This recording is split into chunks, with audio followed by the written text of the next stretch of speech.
Yo, stream viewers, back again. This is it, guys. This is gonna be the second to last, um, thingy, second to last, stream we're gonna be doing.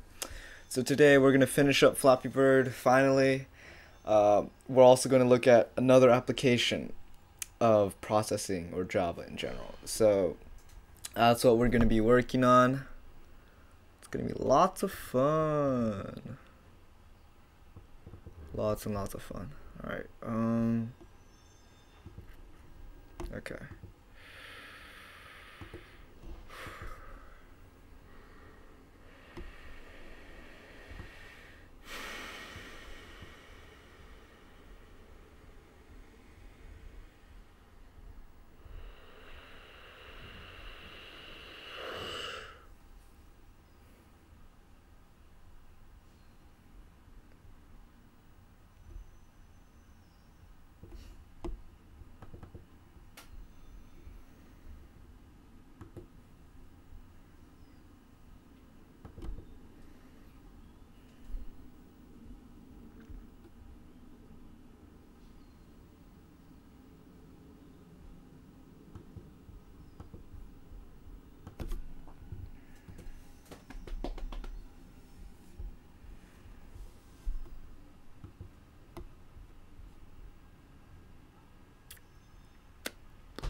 Alright, so I need to stop procrastinating. Okay, alright, so this is gonna be a quick, oh, wrong screen. This is gonna be a quick lesson,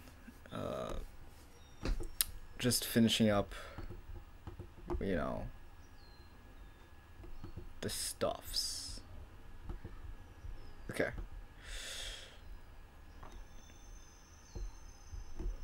Alright.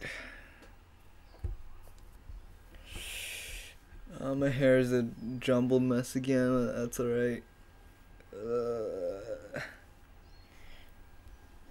Alright, let's wait for people to, maybe a couple more people to flow in.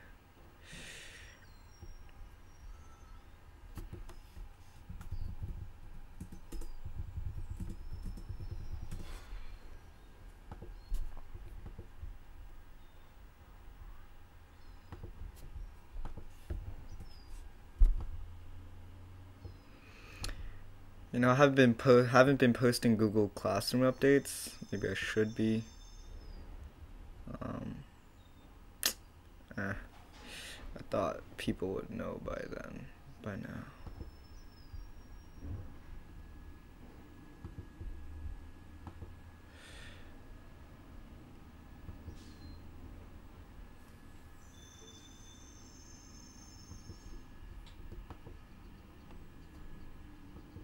Okay. Alright, wait. Hold on.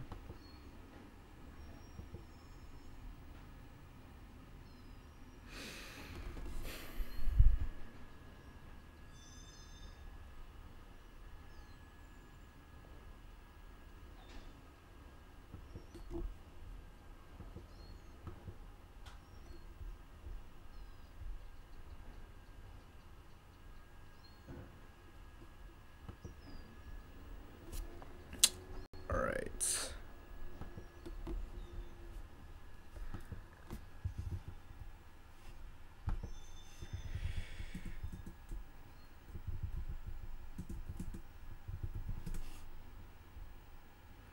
Alright, so I guess we'll get started anyways.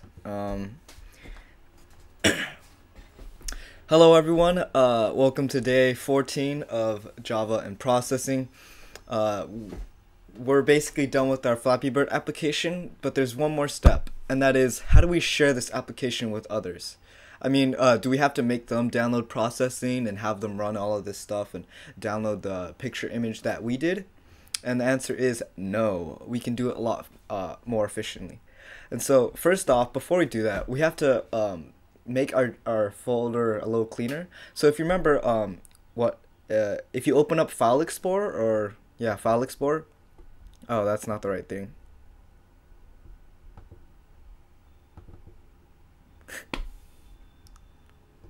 I'm gonna have to edit this out. Edit this out, Luke. All right.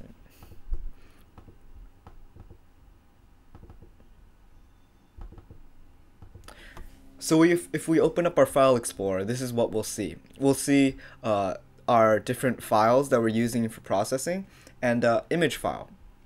Now, processing isn't good at handling loose image files around, so what we'll do instead is we'll create a new folder right here. Just create a new folder and just call it data. Processing will recognize the folder named data. So if you put your image inside of the data file, your game will still run smoothly and fine. So now that everything's nice and compacted into one folder, other than the code, obviously, we can export our application. And here's how we'll do it. First, you head over to processing, and then in the top left, you click File, and then you can't see it because that's just the way my screen capturing software set it up. But look for the option that says Export Application. And when you have Export Application, you'll see a couple of export options. Again, you won't be able to see it. You can't see it on my screen, but if you're following along with me, you'll know what I'm talking about. So choose what platform you want to export it to. I'm just going to use Windows since I'm on a Windows computer. Go ahead and turn off presentation mode. That'll turn off show a stop button as well. And presentation mode is basically a mode where your application automatically full screens, and you don't want that. If you full screen your application, it can get in the way of other stuff. You can't really multitask if you want. It makes it kind of annoying. So turn off presentation mode by unchecking it, and keep embed Java in it, just in case the person you hand this to or give the file to, just in case they don't have Java installed, they could still run this program. So go ahead and click the export button with these options, and then it'll if you go back to your File Explorer in the same file, you'll see two more folders. One of them is for Windows 32-bit and Windows 64-bit. Most modern computers will have 64-bit. In order to check, you can go to your control panel and look up system. That'll tell you what bit of computer you have for Windows. But the most common one, and the one you likely have, is 64. So go ahead and open up 64, Windows 64, and you'll see a couple of things in here. And you'll notice that you have Java files in here. We've been talking about processing this whole time, but processing, again, it's just built on top of Java. It uses Java code, makes it easier for us to type in Java code by compressing these huge functions that require a bunch of different options and configurations to a couple of easy to use functions that processing gives us. So it's built on top of Java, so it can run on whoever's computer has Java. So basically, if you have this folder out and you want to share your game with someone else, all you have to do is export it, just like how I showed you, and have them download this folder, the application Windows 64 folder. And all they have to do on their part is double click the Flappy Bird.exe button. And if you double click it on your computer, you'll notice, hey, my application opened it up. They do not have to have processing. They do not have to have Java installed. It's all encapsulated right here inside of this folder. One more thing, you see this little icon? It has the processing logo, or one of the processing logos. You can change it easily. I might do another video on customization, or you can just ask me in the future how to do it, but you can change the icon to whatever icon you want. That's basically it, guys. This is how you share your application or your game or your animation with other people. You basically export it, turn off presentation mode, and share that with them the folder, and all they have to do is double click on the .exe file. EXE stands for executable, which means it can be run. Excuse me. Now that you've done that, go ahead and share your application with anyone you want. Thank you guys so much for watching. We're finally done with our Flappy Bird application, and we will do more applications in the future. Thank you guys so much, and I'll see you guys in the next video. Okay, so that was a quick one. I'm glad it was quick. Oof. Oof.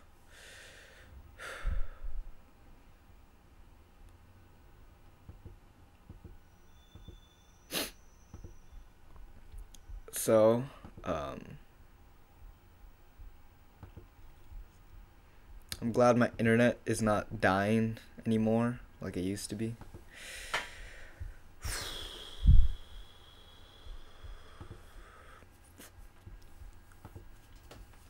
Okay, so one more thing I was planning on doing. I'm planning on making something to edit files with, file editing, because I think that's pretty important. So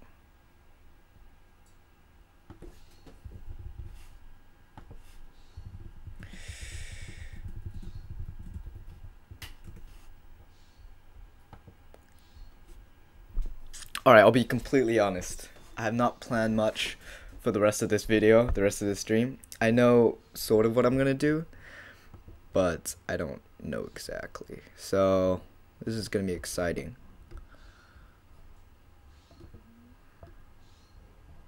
And I'm not sure whether or not I want to continue using processing or go back to Java. I think processing is just, since we've grown accustomed to it in the last couple videos, it's just what I should be teaching, mostly because it's really useful, and it makes coding in Java way easier.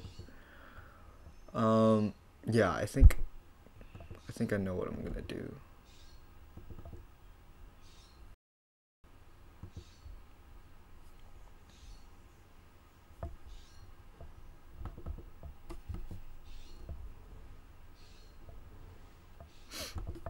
Okay. We're gonna make a new sketch, boys. In the stream, you guys can watch me create this.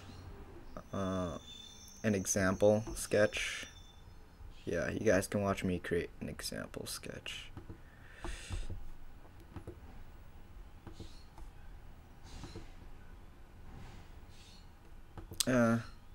Okay, whatever. Alright, so we're gonna create a file writer. What should we write to the file? What kind of text do we want to create?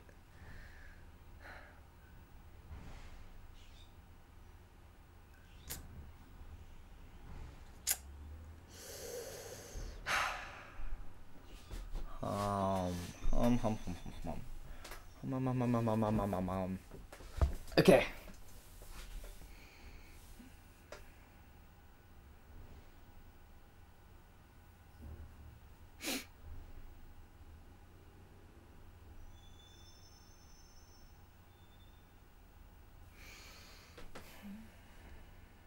What's a cool project that we could work on? Okay, I think I'm gonna do one, and then I'm gonna... Okay, yeah. Yeah, okay.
Ugh. Okay, so the screen recording software I'm using makes displaying the screen really annoying, which kind of sucks. I don't know how I'm gonna do this.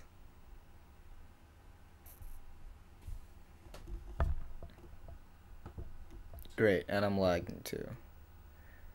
No, internet, no, don't do this to me, internet, don't do this to me. Oh, no, that's bad. I'm losing frames.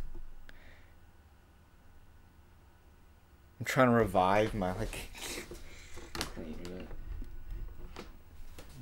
Bring it back from the dead.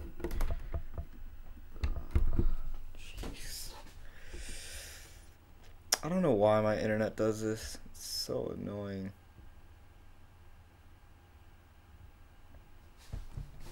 Okay, so the problem I have with the next lesson is that it requires a bunch of different parts that I don't really want to work with.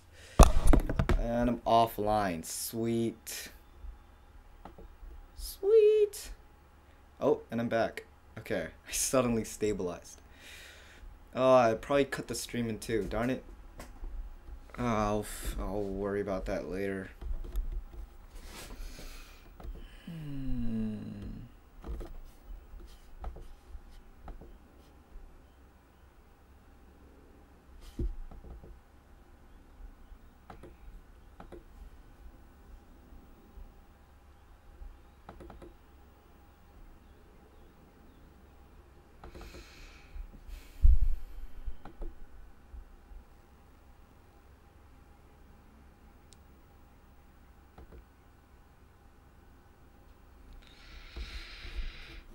Dum, dum, dum.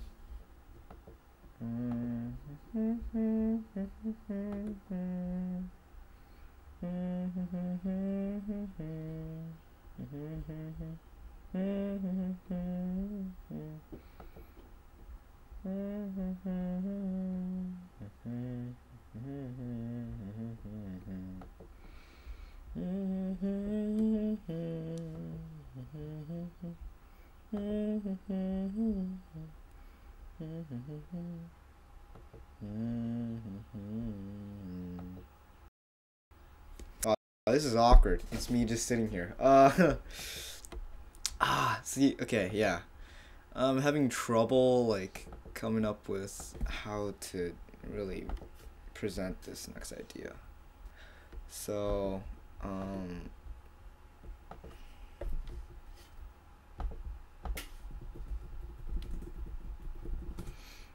gonna have to look a couple things up. You guys are just gonna have to bear with me. If you guys have anything to say, you can say something in the chat or something. And my output just died again.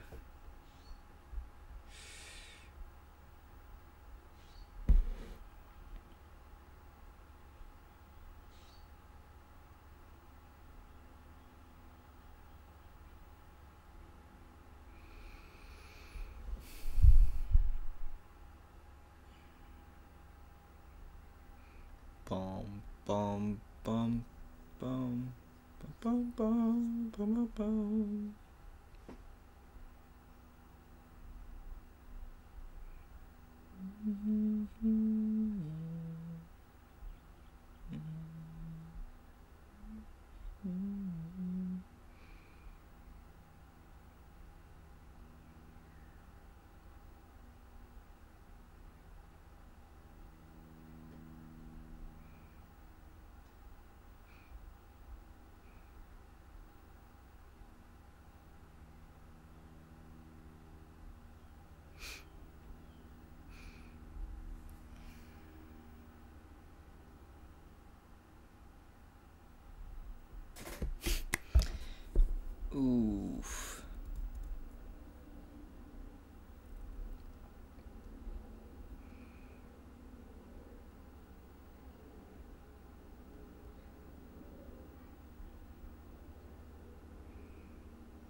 See, I want to do something with like animation, but I don't have many animated sources.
Well then, ow.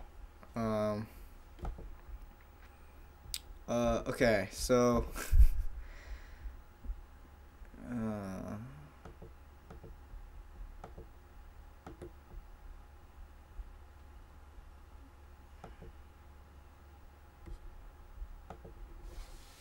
what should I do, guys? What should I do?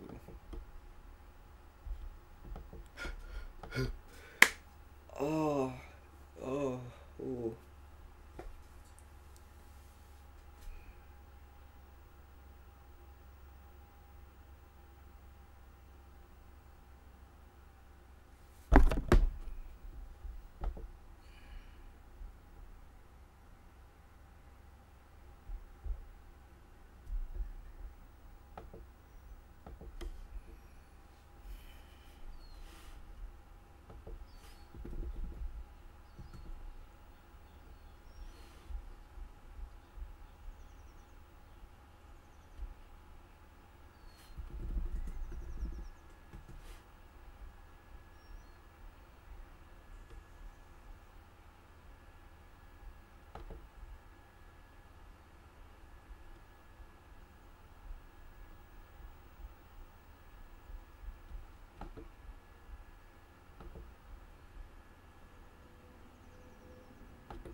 This is an ad. Alright.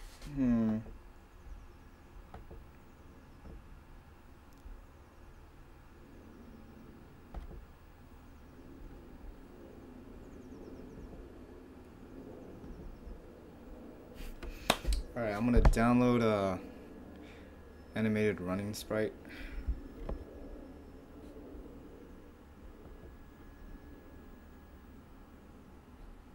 Yeah, okay.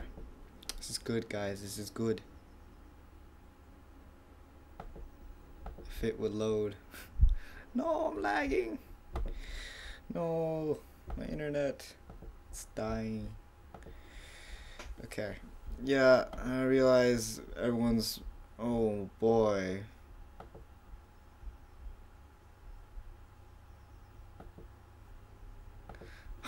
I'm offline now? Are you serious, man? Are you serious? Are you serious, man? No. Internet, why? Right when I say it's like doing great, it just starts dying on me. Alright, sweet. I spent half an hour just doing nothing. Alright, okay. Guys, I'm gonna get to it. All right, I'm gonna get to it. Don't worry. Do not worry. Do not worry.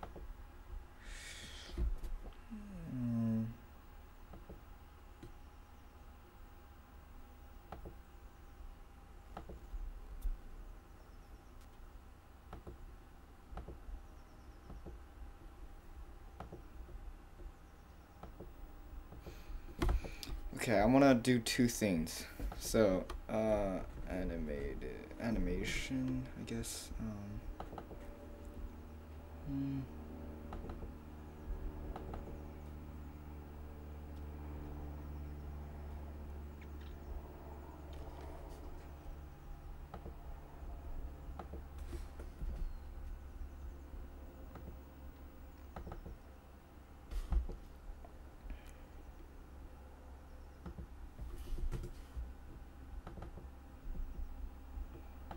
Okay.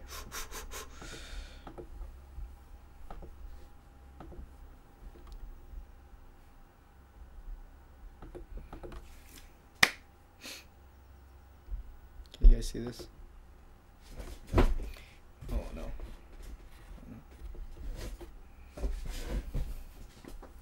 Okay. Am I really confident in my abilities?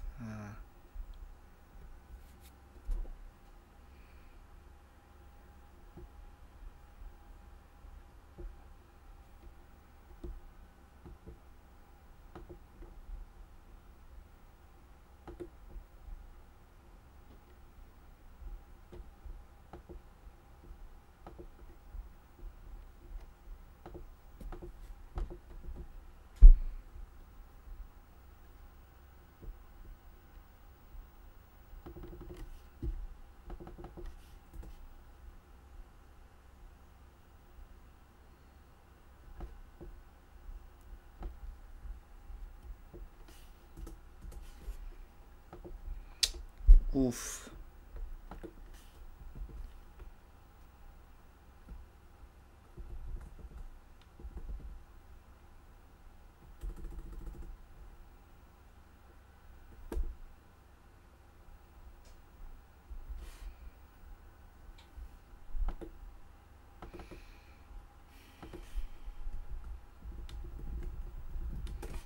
Right, okay, sorry. Alright, no more procrastinating, no more goofing around. Alright, I have to make sure this works. So let's just okay. Alright. Hello everyone, welcome to day I think 14, maybe 15 of Java coding. I think it is 15, yeah. Yeah, 15. Today we're going to be figuring out how to add an animation or making animations in coding, and it's not actually built into processing, but there is a good way to do it. So before I hop into the code, let me show you guys what's in my file explorer. So I have I created inside of the folder, right, where I'm going to put my sketch, I have a data file, and the data file contains these open source images of a horse running, and you can find these images at the link in the description below. I will here animation images. Yeah, okay, I put a link in the description. Basically it's just of a horse running, and so we're gonna get this horse to run across the screen. So let's get back into our sketch. How are we gonna do this? Well, how about this? Let's create an animation class first. An animation class will just be a list of images that we can loop through easily. So animation, right? In our animation class, what do we need? So let's figure it out. Okay, class animation. Let's just create the animation class first, right? I don't need that many spaces actually. Okay. What are we going to have inside of our animation class? Well, we're going to have a list of images, right? So we're going to create a p image list, right? If you add the square brackets, it becomes a list, and we're going to call that images. Now we're going to create an image count, we're gonna count the number of images, and we're doing this because it'll be easier for us to loop through the images if we add a count variable.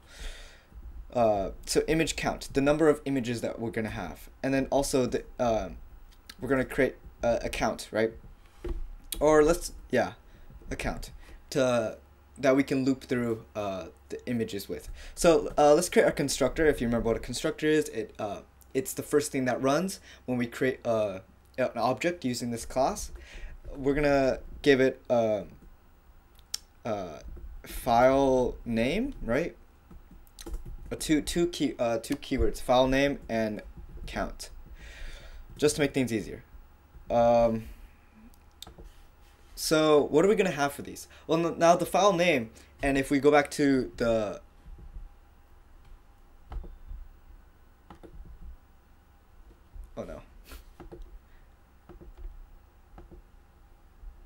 if we go back to our file explorer, what just happened? Oh, okay. Okay, I'm gonna have to edit this out.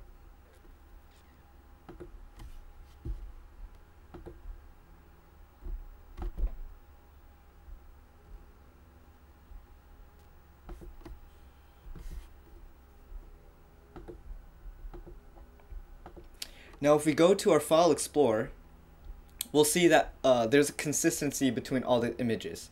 It says horse dash run dash 0 0 or 0 1 or 0 2.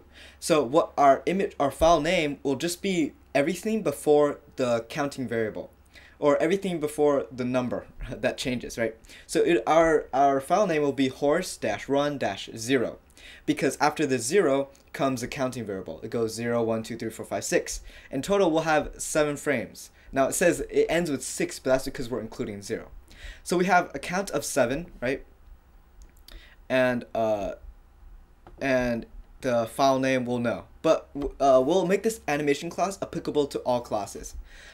So let's go back to our code and let's start implementing that. Okay. So we're just gonna we want our image count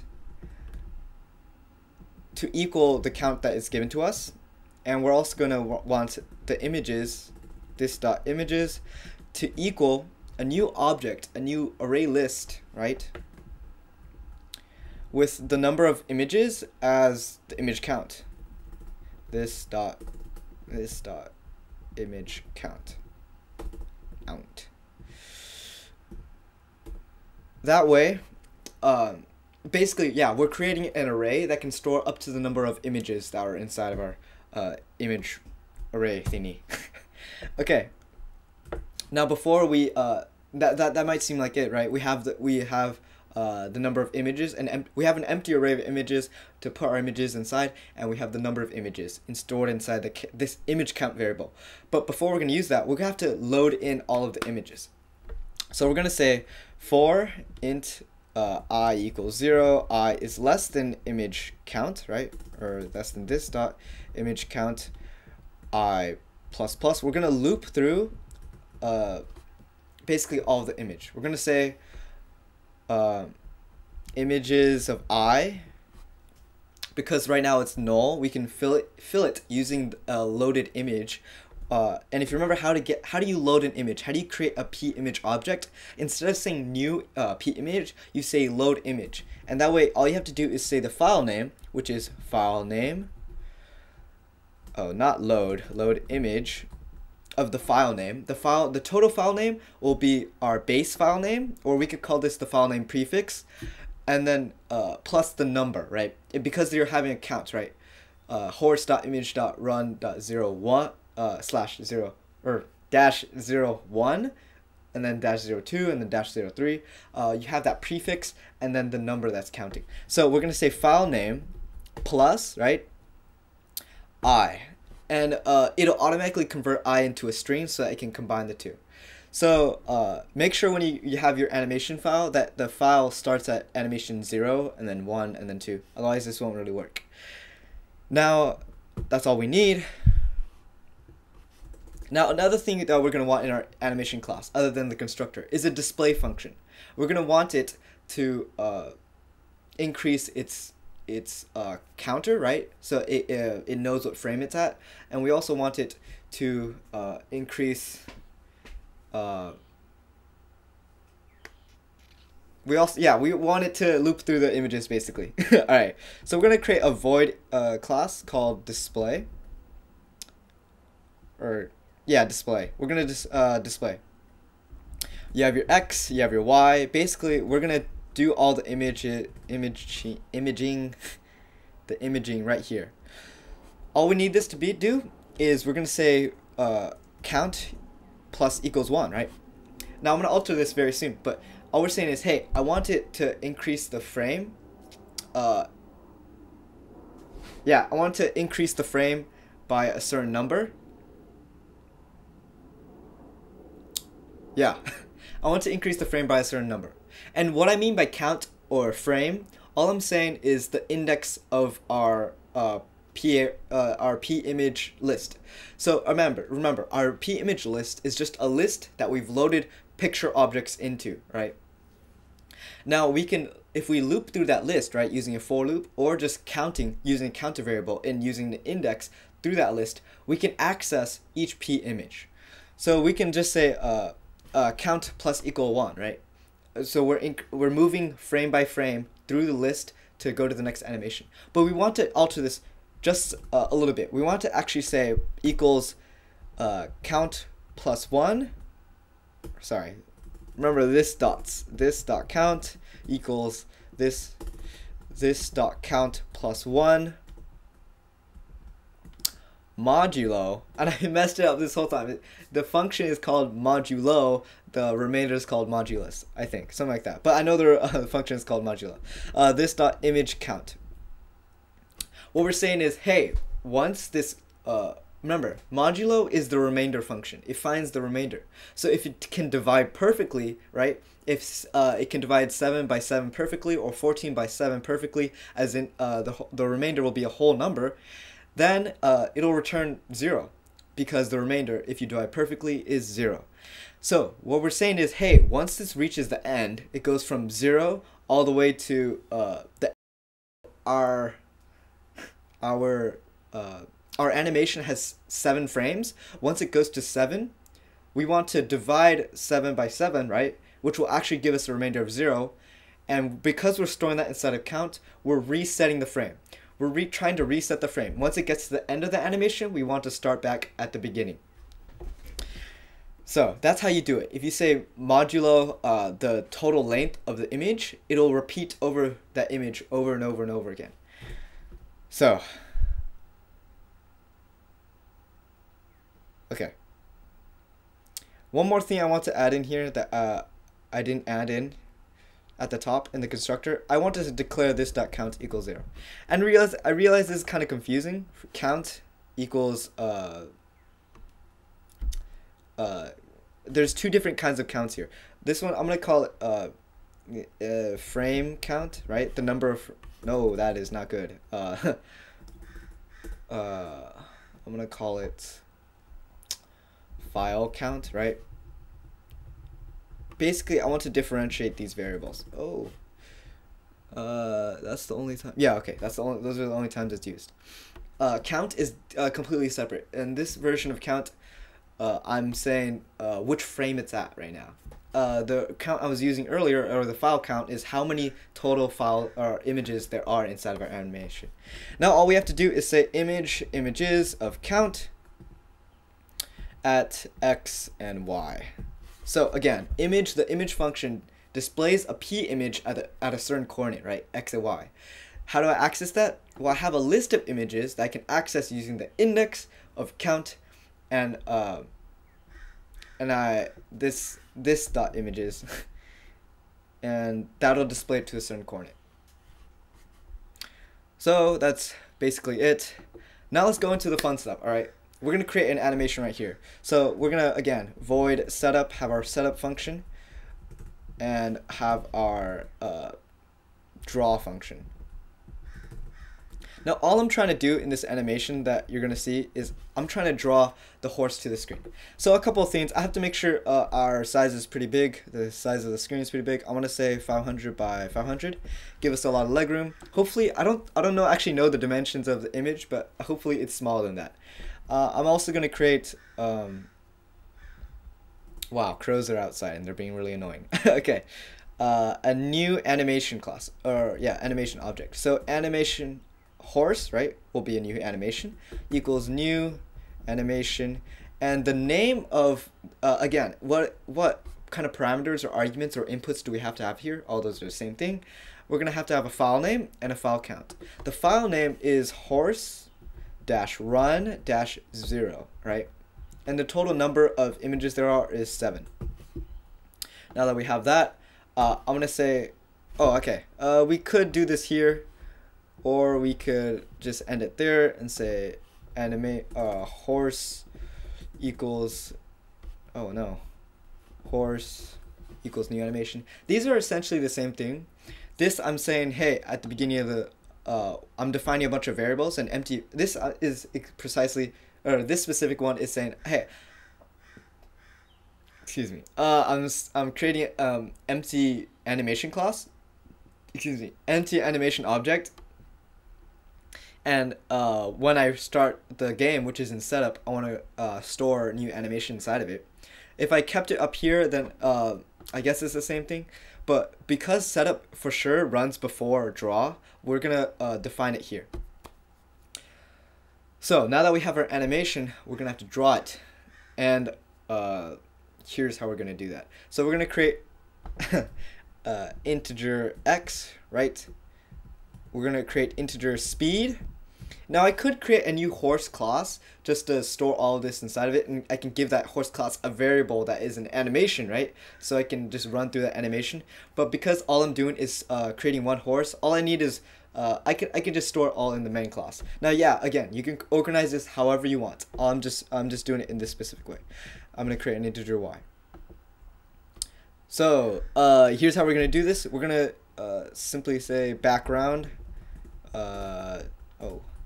Let's have a yeah, we'll have a white background again. Maybe that's too boring.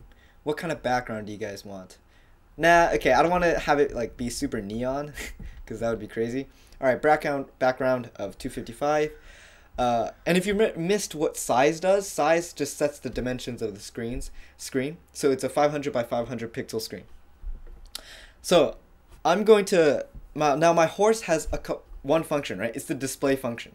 Now I could have also given it like an update function, but again, all I'm doing is just keeping everything. I'm just throwing all this together. So I'm gonna have image, right? Or no, not image. I'm gonna say horse.display. Okay, so in my draw function, I'll basically have the update function of the horse. So I'm gonna say x plus equal speed, and x. Okay, yeah, x plus equals speed.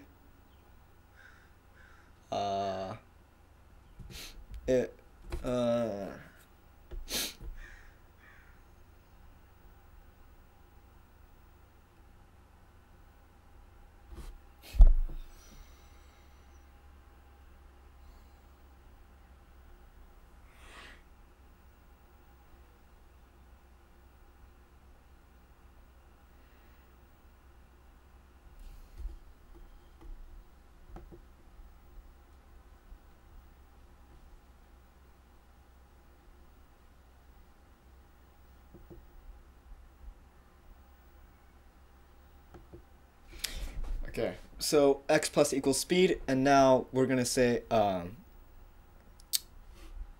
we're gonna do the same thing with the animation. We're gonna we're gonna have our animation once it reaches the end of the screen. We're gonna have it start back at the beginning. So except instead of using modulo, we can simply say if x is greater than width, and again, width is just the width of the screen in pixels, x equals 0. So actually here, x equals, yeah, sure, why not? X equals 0. Now we could, uh, yeah, here. Let's just do this. Now what would we need for our display? All we need is an x and a y. So I didn't define a couple variables. I'm gonna say, not int, x equals 0, x or speed equals, let's just start it at 1. It might look funny. Y equals, let's do 10. It'll be a little lower. All right, guys, let's run this. Okay, what did I miss? Oh, okay. I forgot to end my class with a bracket. So now I'm gonna save this and I'm gonna call it horse animation. So I'm gonna, oh whoa. No, what did I do? Okay. All right. I'm gonna save this to somewhere in my folder. You can do the same. Horse animation. All right, horse animation. Or I should have capitalized the H. All right, whatever. Let's run this. All right, I got an error instantly.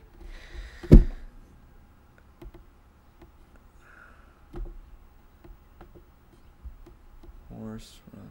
Oh, okay. Okay. I know how to fix it. You guys can't see the error message. Or actually, you can. Basically, there's no file named. If you look here into my file explorer, there's no file named horse-run-00. There's a file named horse-run-00.png. I forgot to include the file type, so make sure when you're doing something like this, you include the file type. So how do you add that in? Well, in my animation class, I'm gonna assume that all of our images will have a PNG tag, so, or a file type. So instead of just ending it there, I have to write .png. Remember, remember to include your file names. We'll try this one more time.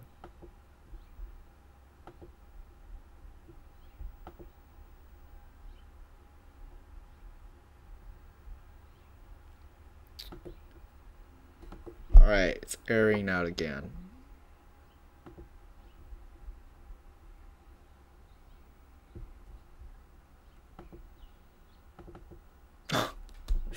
Okay, I figured it out.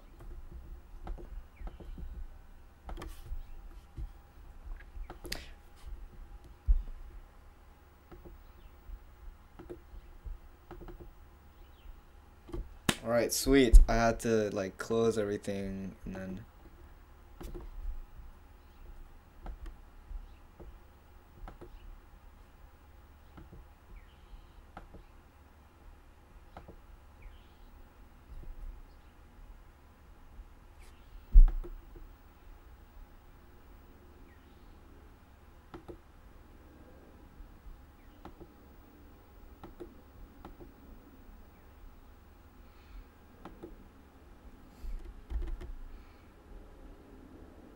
Oh, okay. I didn't. Name horse animation. Okay, so I basically didn't name a couple things right.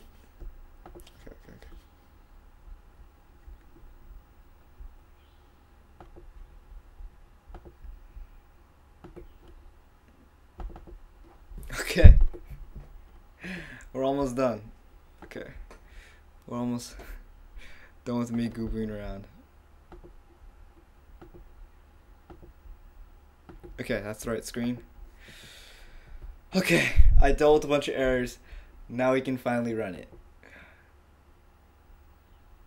Okay, hold on.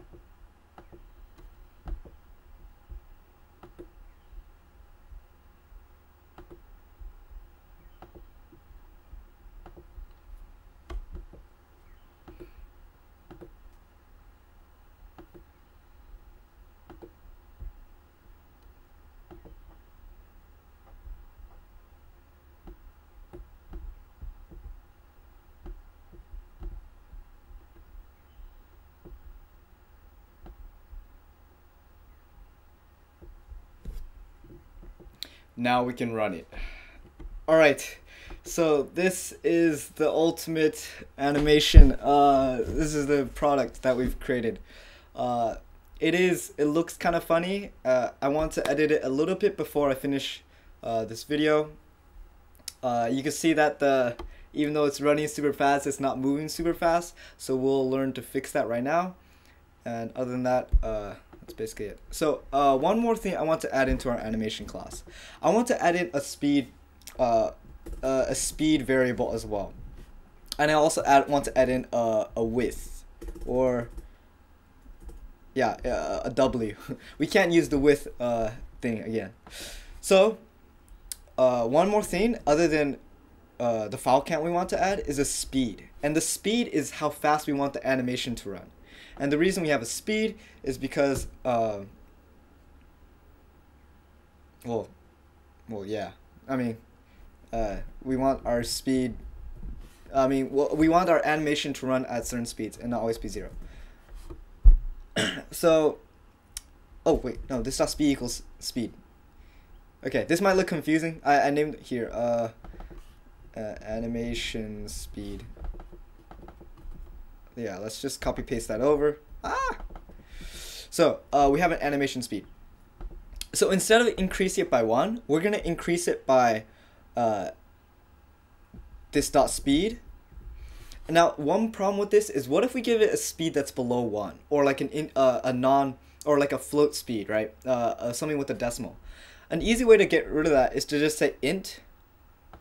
And when you use int, it turns whatever is inside of it into an integer. So if it's floating point, it just grabs the decimals and throws it away. It doesn't round. There's a round function. I'm using int, which just grabs the float and throws it away. So now that way we don't have, the reason I want this is because we're using counter as an index. You can't have decimal indexes, right? What is index 3.5 in your animation? It won't really work. It can't, like, yeah, it won't work. So we're gonna have to use integers only. Now this works. It might look a little staticky, like it might jump frames, but that's okay. That's okay with us. So we're missing a speed number, and we're gonna say speed. And let's just move these up here.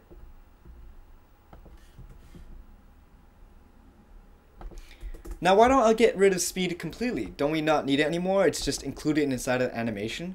Well, we still have to add the physics. You have to give the physics a certain speed too. So let's say the speed is like 10.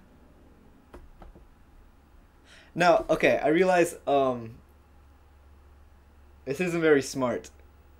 Okay, one more thing. All right, it's already going at a super fast speed. Okay, ooh.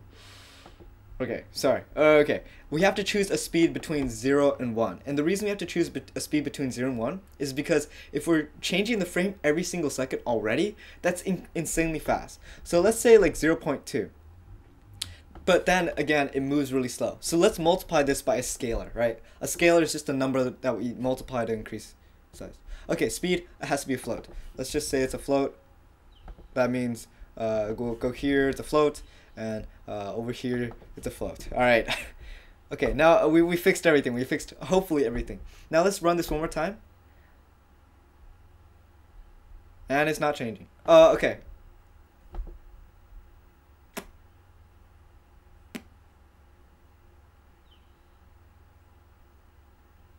Oh, okay.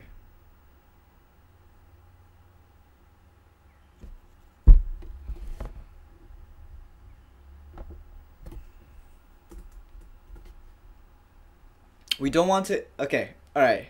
I found out the error. We don't actually want to,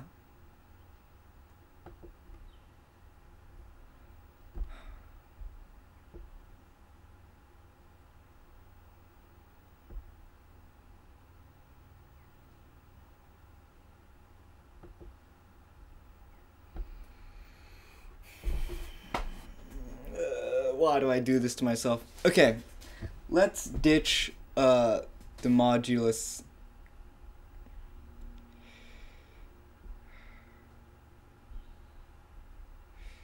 Okay, hold on. I'm gonna have to do some Error debugging.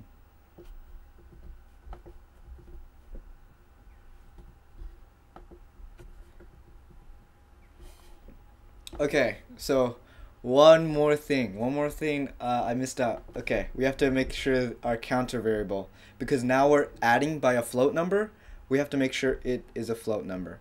So, and the reason I took out the integer value here is because every time it increased by like 0.2, it would instantly take that away because we applied into it. So we're going to apply it here when it actually takes the index of the animation.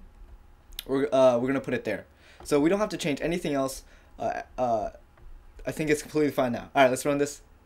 All right, there you go. We did it. All right, see, that's pretty smooth. If you're working on an animation yourself, you can figure out how to do parts of an animation, or if you're creating a sprite, how it can loop through certain animations.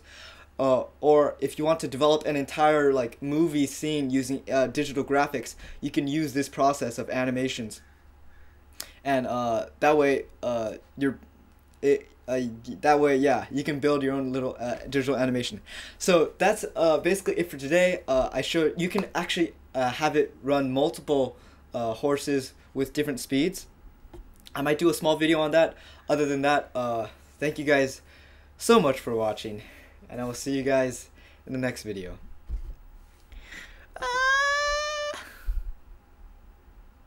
It's very difficult.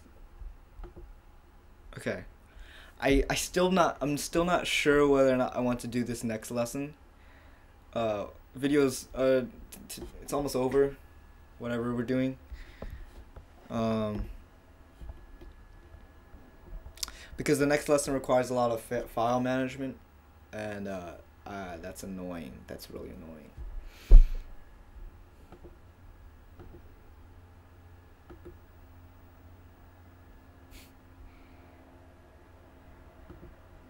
Mostly because of the screen capturing software I'm using.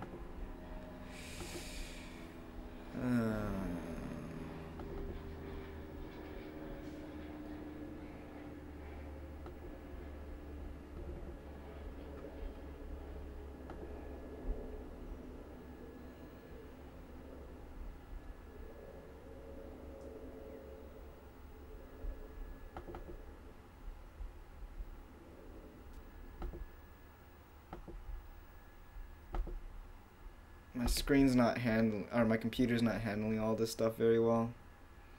It's doing a lot right now. Doesn't like doing that. Yeah. If you guys didn't know, I'm running all of this on like a laptop. A very sad laptop. So that's that.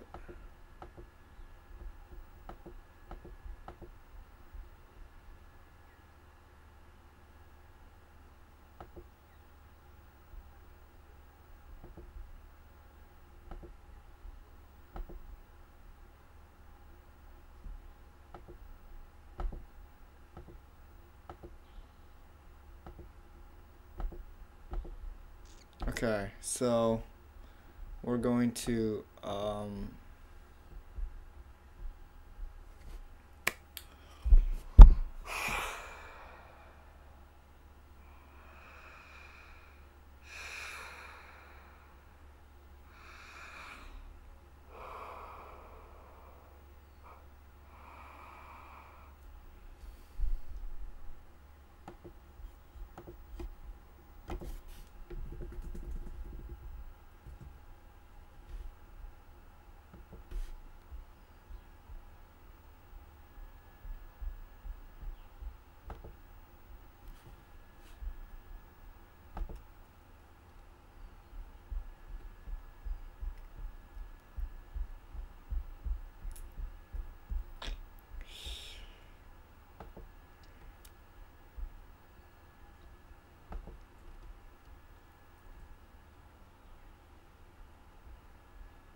all right.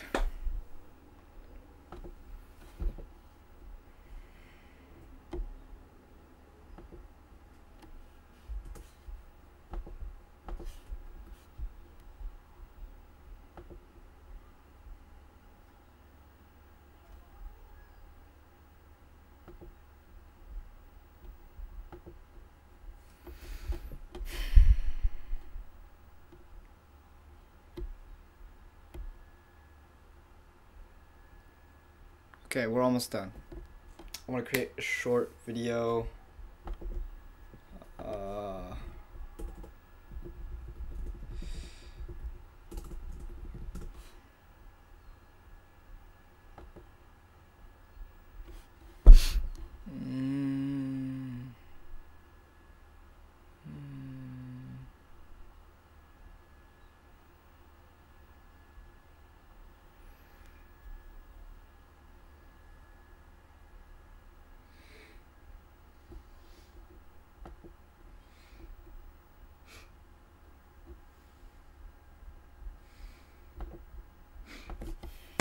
Alright guys, hello everyone, welcome to day I think like 16, 17 of Java coding. I think this will be our last official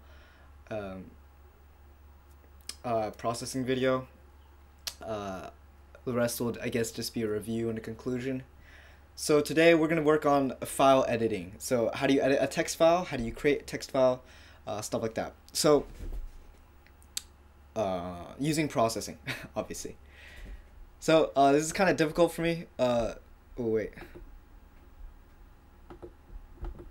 So we're gonna edit a file, right?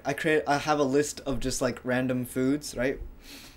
And I'm going to use that list to, and I'm gonna edit that list. Basically, yeah, a string. And this, I guess, if you're creating an application, I guess that uses a bunch of words.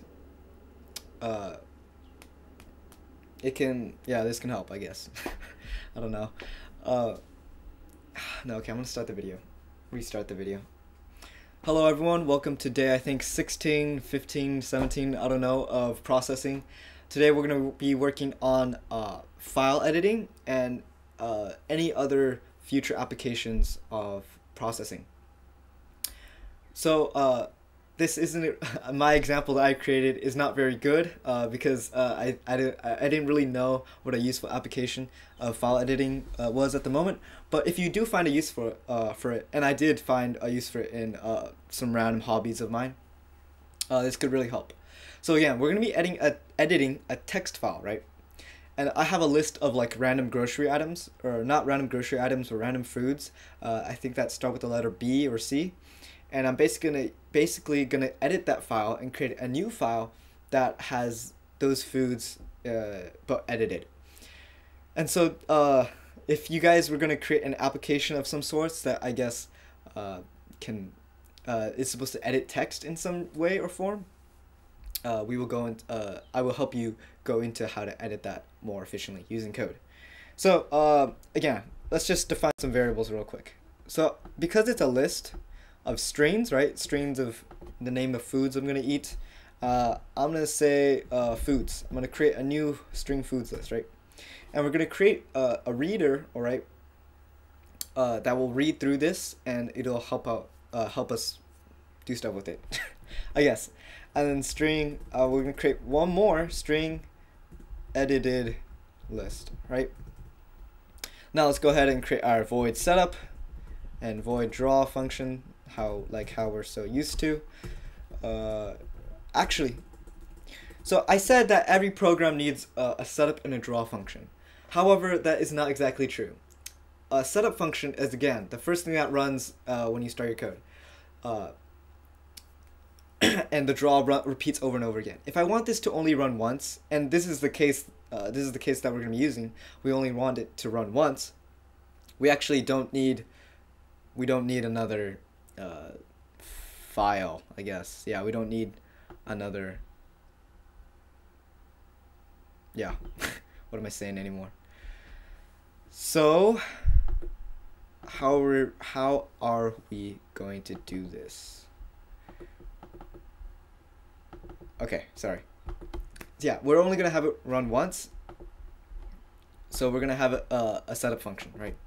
Again, the first thing that runs. Now okay. Now we have our setup function here, and it's the first thing that runs. And I'll have you know, this looks very similar to just a regular Java file. And you can do all this stuff that I'm about to show you in a Java file, and relatively easily. But I guess because I'm so used to using processing now, and I hope you guys are too, I'll show you guys how to use processing to do it. And again, processing is a wrapper. It not like a musical wrapper. I mean, it wraps around Java. It takes Java and gives you easier functions to use. And the function we're going to use today is called load strings. Load strings takes a file on your computer somewhere, and it creates, it outputs, it gives you an object that's a list of strings, exactly like how our foods variable is. So we're gonna instead of me blabbering on, let's just use it. Foods will equal load strings. Now I'm gonna put inside of this okay, basically put the file name, all right? I'm gonna call it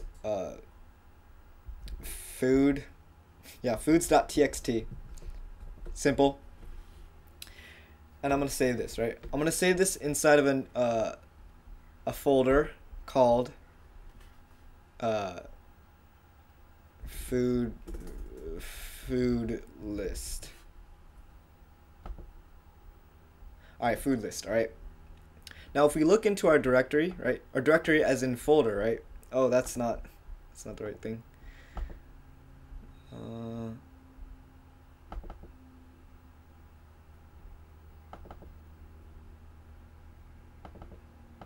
Now, if we look inside of our food list folder or directory, we're going to create a new folder, right? Just create a new folder. You can right click and then create new and then folder. We're going to call it data, and inside of this data class, we're going to create a new text file called food, I think. Food or foods? Foods. Oh man, I named it wrong. Okay. Foods.txt.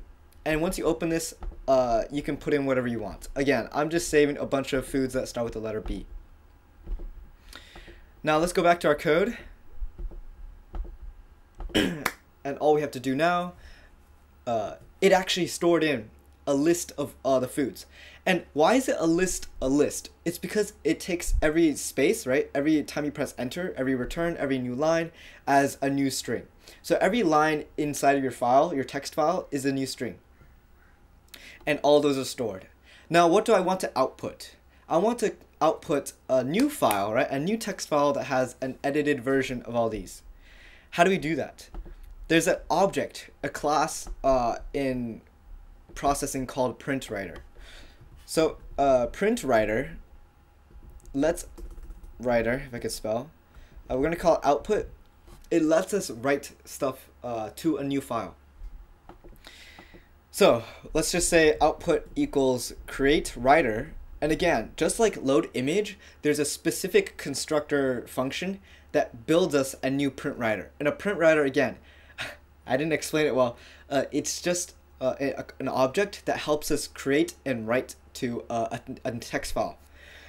So create writer, we're gonna now create writer. The only parameter or input or argument or variable we put inside, all those are the same thing, is the name of the file we want to create. Let's just call it output.txt. So let's create a counter variable. And the reason I'm creating a counter variable is because I'm going, hold on. Okay, I do not need, now that we've created our create writer or our print writer, we're gonna loop through it. Now we're gonna because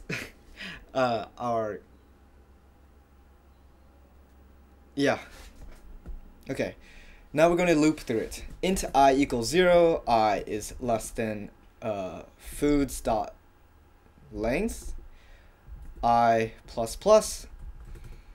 Basically loop through all the values. How do you put stuff inside of this new file? Because output create writer created a new text file called output.txt. How do you put stuff inside? Just like how you did system.out.println, instead of writing system.out, you're gonna write the name of the variable name of your print writer. So output.println, right? We're printing stuff instead of to the console, we're printing it to a file. What do we want to say? We want, I guess we can just say foods foods of I plus, wait, okay. We could say I want to eat space plus foods of I. And again, why do we use println? It's because it enters a new line. It prints it to a new line so that it doesn't get all of our strings don't just get stacked up next to each other. Sorry. Okay, now before we finish, right? I mean, we created a loop right there to just print out what we wanted to edit it. Now, obviously, you're not creating some random grocery list using this, and you can find your own applications to how you kind of text you want to output. But this is just an example of showing you how it's done. So now before we finish, we have to write in output.flush. This just says, hey, I'm done with the file. Not output. Hey, I'm done with the file, and output.close. When we say output.flush and output.close, we're saying, hey, I don't want to work with this file anymore. Just close it and make sure and save the file basically.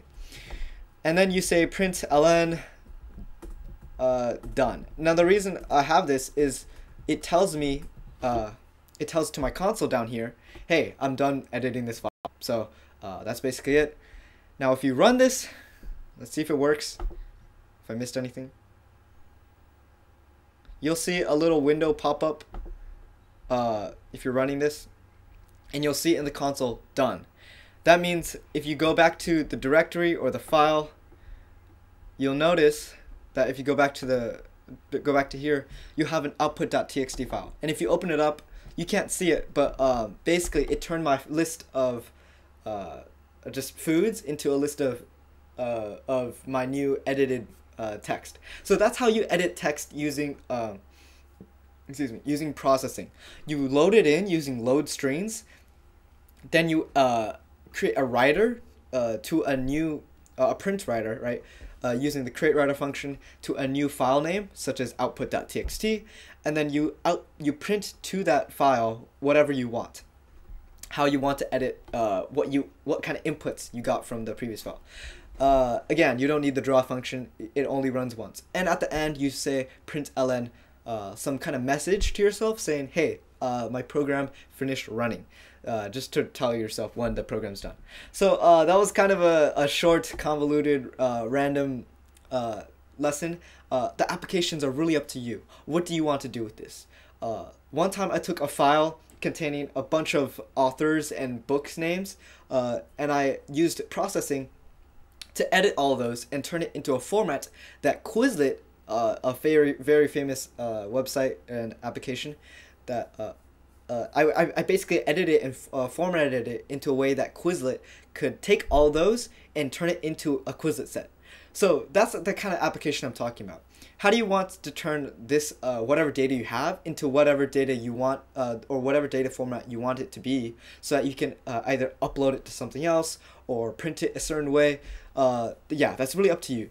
So thank you guys so much for watching, and that's basically the last video of this series. Maybe I might do something else, who knows. Thank you guys so much for watching, and I will see you guys in the next video. Oh man, I'm like coming up with a lot of these ideas on the spot, which I don't like, but yeah. So you guys can probably see, or maybe not, that I have 0 viewers. And I don't blame you guys. Summer is basically ending. I wouldn't want to watch some random guy talk about coding either. But yeah, I guess watch these on your own free time, and I hope you guys can use them wisely. Next week, the last week, we will go over a final review, conclusion, and that's basically it. Thank you guys so much for watching. I will see you guys in the next video.